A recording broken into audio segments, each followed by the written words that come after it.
Voici la toute nouvelle Mercedes-AMG E53 hybride. Mais avant de passer aux spécifications techniques, parlons un peu du design. À l'avant, vous avez la calandre AMG avec les lames verticales. Celui-ci a également le pack Nuit en option. Mais cela signifie que vous avez du chrome foncé à l'extérieur. Mais en standard, la calandre est illuminée. Même le bas a ses accents noirs foncés. En allant vers le côté, vous avez un grand dôme de puissance sur le dessus. Mais aussi, la voie a été augmentée de 11 mm de chaque côté. Donc, la voie avant est plus large et cela donne à la voiture une allure agressive, mais aide aussi à la stabilité latérale quand vous prenez des virages. Les roues commencent à 19 pouces avec l'alliage léger. Vous pouvez obtenir 20 ou 21 pouces. Ce modèle de 21 pouces est livré avec un capuchon central. Aussi, plus de badges turbo hybride. Jolie jupe latérale, celui-ci a aussi le pack carbone, donc vous avez un capuchon en fibre de carbone pour le rétroviseur. Cette voiture mesure 5 mètres de long, c'est vraiment une voiture longue, mais pour l'agilité, vous avez la direction de l'essieu arrière de série. Très typique de Mercedes, des formes courbes et arrondies, pas trop d'arêtes vives. Je ne sais pas, ce n'est pas ma partie préférée de la voiture. À l'arrière, vous avez un joli spoiler en carbone, surtout avec le pack carbone. Avec les versions standard et le pack nuit, c'est juste couleur de carrosserie.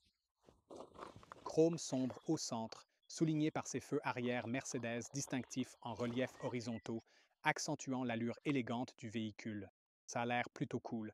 Qu'en pensez-vous, les gars? Le badge AMG ici et surtout le logo rouge. E53 là-haut. Regardons le diffuseur arrière. Ce sont des fausses sorties d'échappement. Dans l'ensemble, je pense que c'est une voiture assez jolie. Les phares avant ont la technologie LED lumineuse numérique et j'aime beaucoup les vagues en bas. Les indicateurs ne se déclinent pas. Je suis déçu par les clignotants. Ils auraient pu faire clignoter une de ces étoiles ou bien la rendre plus cascade. Ça semble un peu vieux jeu pour une voiture à 110 000 €. Bon, laissez-moi vous sortir de votre misère. Ce n'est pas un hybride e-performance, c'est un hybride rechargeable classique. Vous obtenez une batterie de 21,22 kWh qui donne jusqu'à 100 km d'autonomie en conduite électrique. C'est leur chiffre annoncé, on verra combien on peut obtenir. Je parie que ce sera moins. Vous obtenez la recharge standard en AC, mais vous pouvez payer un supplément pour obtenir la charge rapide en DC de 60 kW. Maintenant, qu'est-ce qu'il y a sous le capot? Est-ce un 4 cylindres turbo ou, eh bien, comme vous l'avez probablement deviné, c'est un 6 cylindres en ligne turbo. Ceci est la dernière génération du moteur AMG en ligne 6 et ce système combiné produit 585 chevaux. C'est pas mal du tout. Si vous obtenez le pack Dynamic Plus, vous avez 612 chevaux, ce qui en fait un choix puissant pour quiconque cherche des performances ultimes.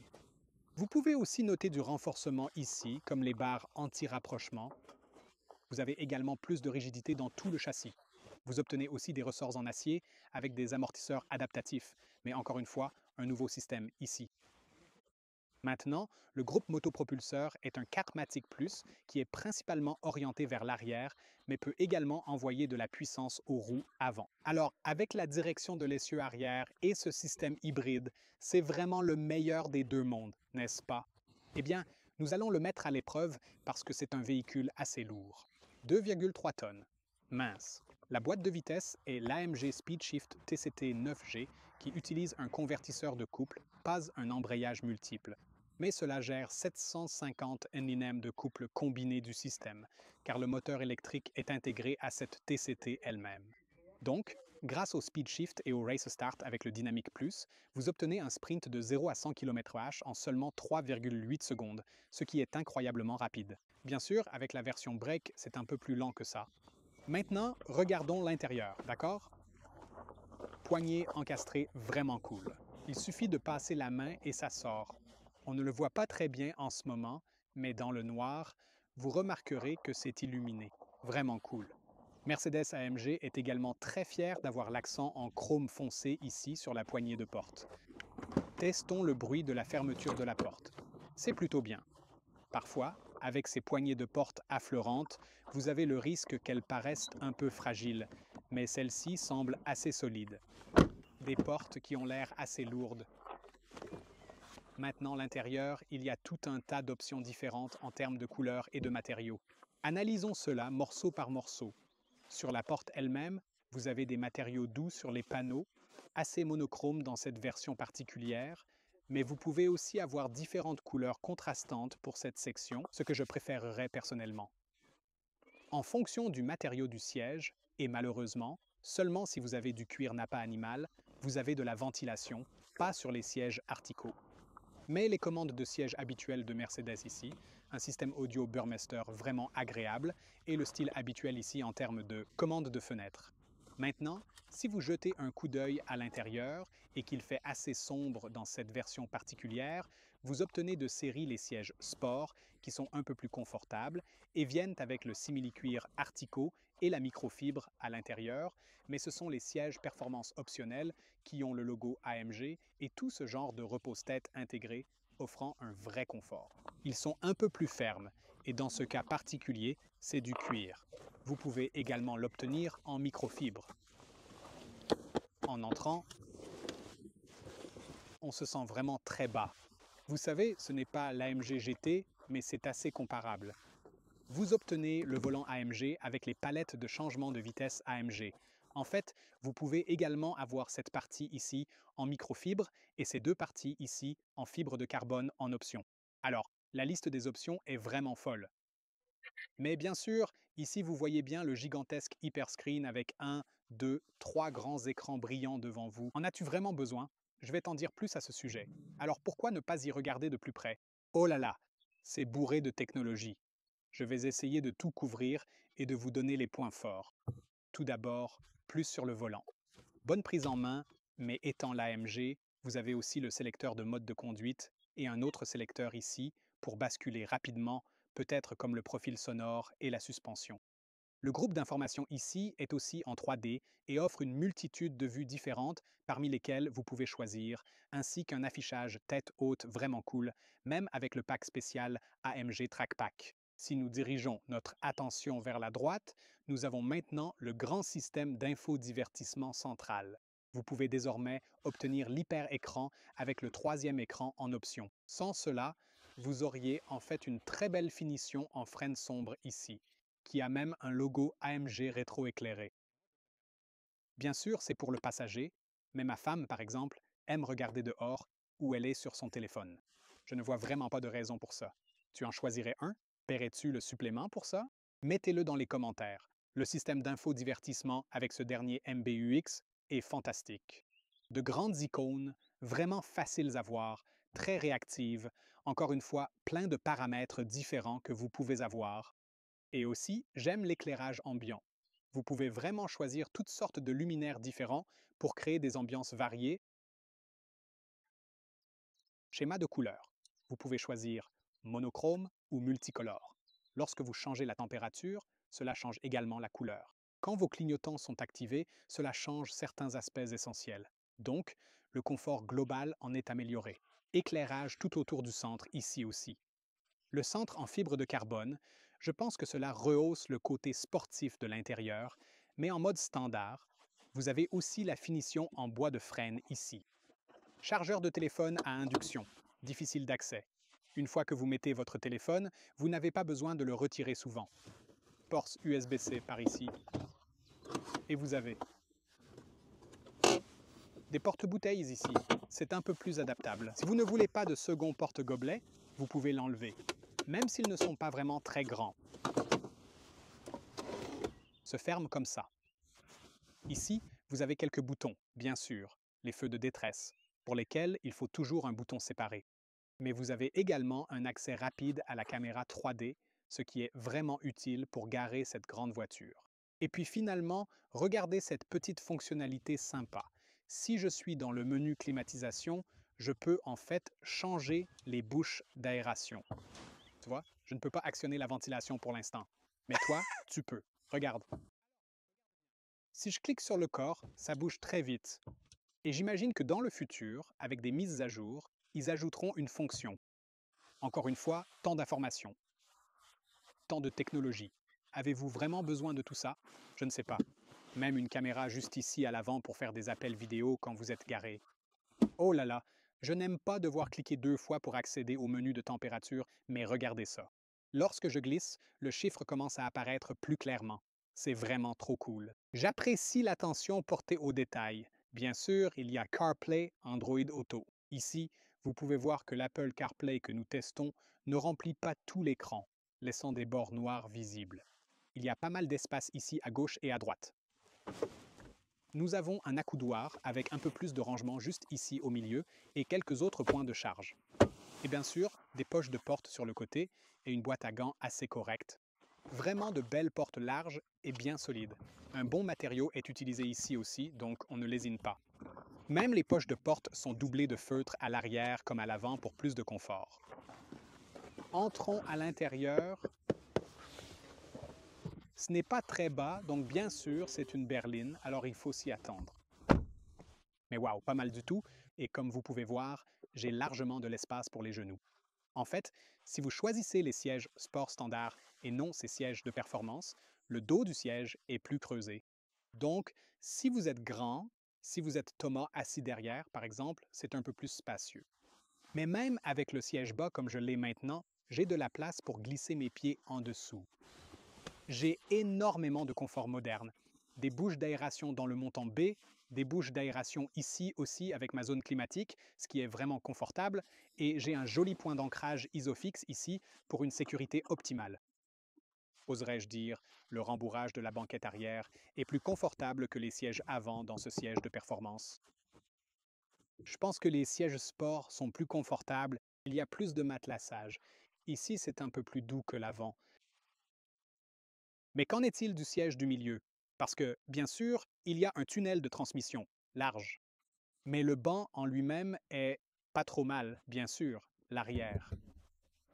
Le dossier est assez rigide à cause de l'accoudoir central et ensuite viennent les 2 portes-gobelets pratiques pour les boissons. Mais dans l'ensemble, assez spacieux, bien que vous savez, j'ai remarqué, même avec ma voiture, qu'il y a des sièges comme ça, 3 personnes côte à côte, même si le siège du milieu a un problème à cause de ce gros coussin bombé. Les gens sur le côté sont aussi vraiment pressés contre ça. Et cela va mordre dans votre dos et cela crée rapidement beaucoup de douleur au dos. Alors 3 personnes, vous voudrez peut-être le tester vous-même lors d'un essai routier. Si tu peux emmener ta famille ou des amis et voir si les personnes que tu mets habituellement sur la banquette arrière peuvent s'installer confortablement ici. C'est un toit panoramique, c'est 2 pièces distinctes. Il y en a un pour les passagers ainsi qu'un autre à l'avant. C'est en fait génial parce que j'ai une vue vraiment directe d'en haut. Donc, si nous conduisons dans les montagnes, vous pouvez vraiment avoir une belle vue. Pour ma taille, j'ai assez d'espace pour la tête, donc je ne peux pas me plaindre. Je recommanderais absolument cet extra optionnel. Oui, il faut payer pour ça, mais ça fait vraiment une différence. Non seulement le toit panoramique est composé de 2 panneaux de verre, mais vous pouvez également ouvrir le panneau avant. Oh oui, sympa. Vous avez un haillon arrière motorisé et à l'intérieur, vous obtenez 370 litres avec le brake. C'est 490 avec les sièges relevés. En référence, voici mon bagage cabine. Pas très grand en fait, donc sortons la règle auto-Gaffuel de la vérité, d'accord? Et mesurons la hauteur que vous obtenez ici. C'est environ 41 cm ou à peu près 16 pouces, donc pas très haut, et vous ne pouvez pas vraiment augmenter le volume en dessous à cause de tout le système hybride. Et autre chose un peu décevante, c'est qu'il fait sombre ici la nuit, si vous essayez de sortir vos courses ou d'autres trucs. Il n'y a pas de lumière ici, et même si c'est une option, allez vous payer autant d'argent, vous ne devriez pas avoir à choisir spécifiquement. Vous obtenez des sièges arrière rabattables et pliables de façon électronique. Et à cause de cette bosse, si vous regardez tout en bas ici, ce n'est pas vraiment plat. Il y a une petite baisse quand ça descend.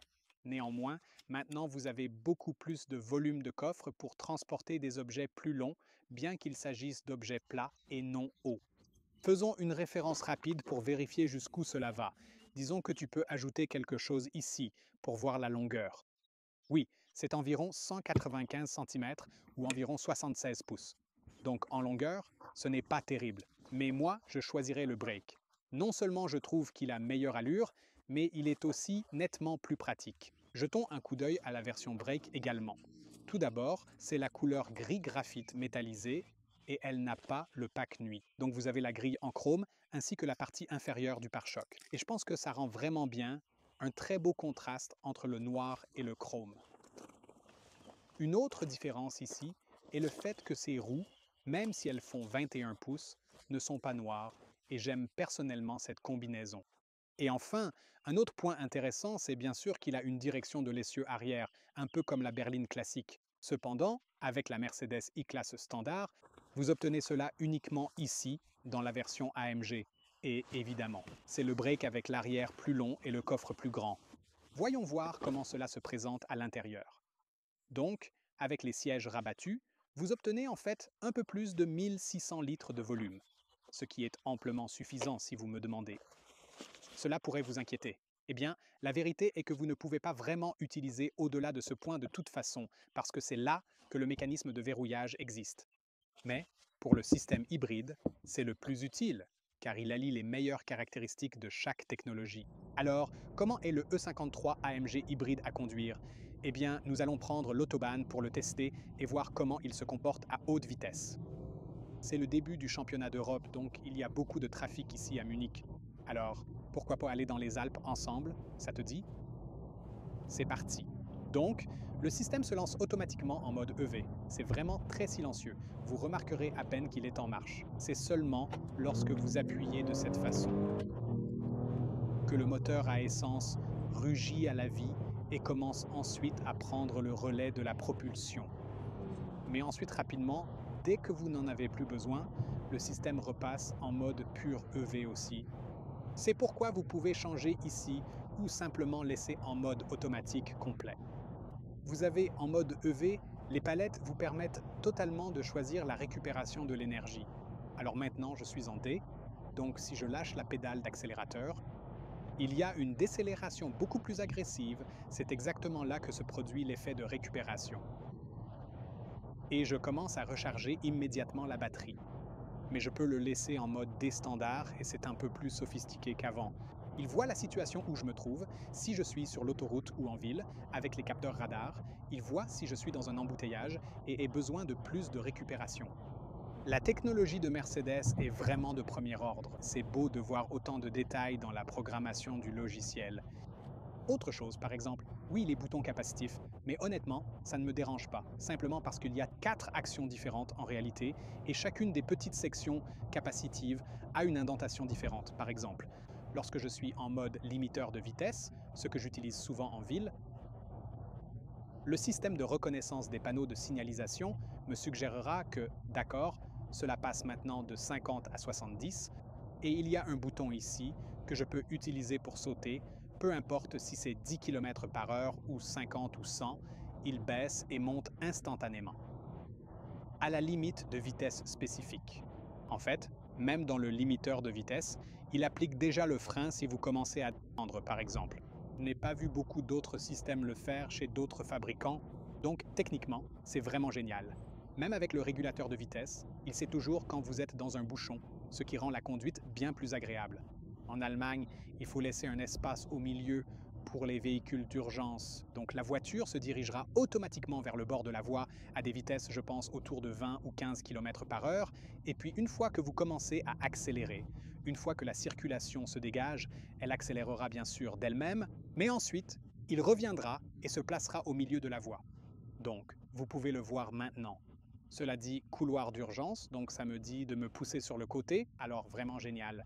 Vous avez bien sûr aussi la navigation en réalité augmentée avec le MBUX ou avec la caméra frontale. Il projette les flèches de direction dans la vue augmentée ici, ce qui est vraiment cool. Donc vous pouvez simplement regarder, est-ce la première sortie du rond-point ou la deuxième? Il y a comme plusieurs intersections ou plusieurs routes. Vous pouvez juste regarder le flux de la caméra pour les flèches en réalité augmentée. Même les petites choses comme la vue du feu de circulation. Parce que je peux vous dire, et nous irons dans les détails plus tard, je suis assis assez bas et la visibilité n'est pas mauvaise, mais si je suis coincé dans un embouteillage juste sous le feu de signalisation, je vais devoir garder. Mais ici également, cette caméra avant me donnera un flux en direct des feux de circulation, donc je n'ai pas besoin de le faire. Des fonctionnalités intelligentes et utiles. Des choses standards comme l'alerte de trafic transversal, la surveillance des angles morts, sont là. Mais c'est ce petit détail en plus que j'apprécie et admire sincèrement chez Mercedes. Ces sièges, vous savez, ont conduit depuis un petit moment maintenant. Pas trop longtemps, mais je commence déjà à sentir qu'ils sont un peu fermes. Je choisirai uniquement les sièges de sport standard. Mais je vous donnerai une mise à jour plus tard. Mais ils vous maintiennent vraiment bien en place. Donc, le soutien latéral est vraiment bien. Globalement, le contour n'est pas mauvais. Même l'appui-tête est à un bon angle si vous envisagez de mettre cette voiture sur la piste, bien que je n'imagine pas que vous le feriez. Ensuite, vous savez, porter un casque avancerait votre tête, et c'est un appui-tête fixe.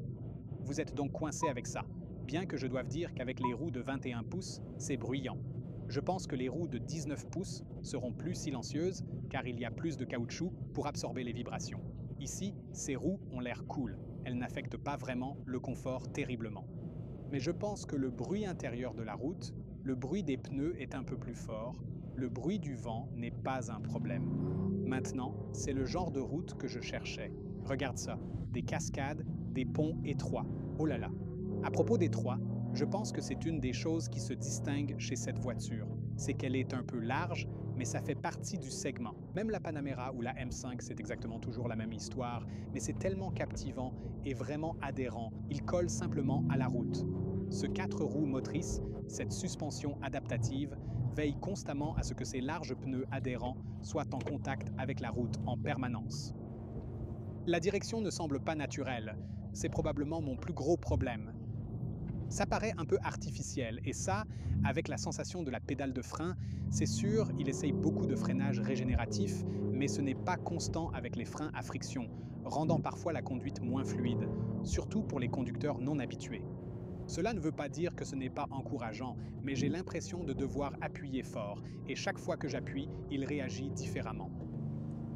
Sur des routes étroites, la direction de l'essieu aide à rétrécir l'empattement, et cela rend la voiture un peu survireuse parce que, vous savez, la direction des roues arrière fait pivoter l'arrière sans brûler de la gomme, ce qui permet de faire des manœuvres plus précises lorsque vous conduisez. C'est donc vraiment très amusant à conduire.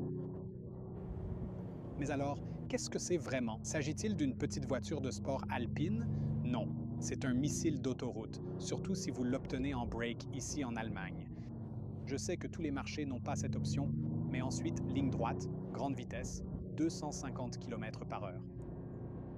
Berlin à Munich en quelques heures. Vous savez, c'est là que cette voiture excelle.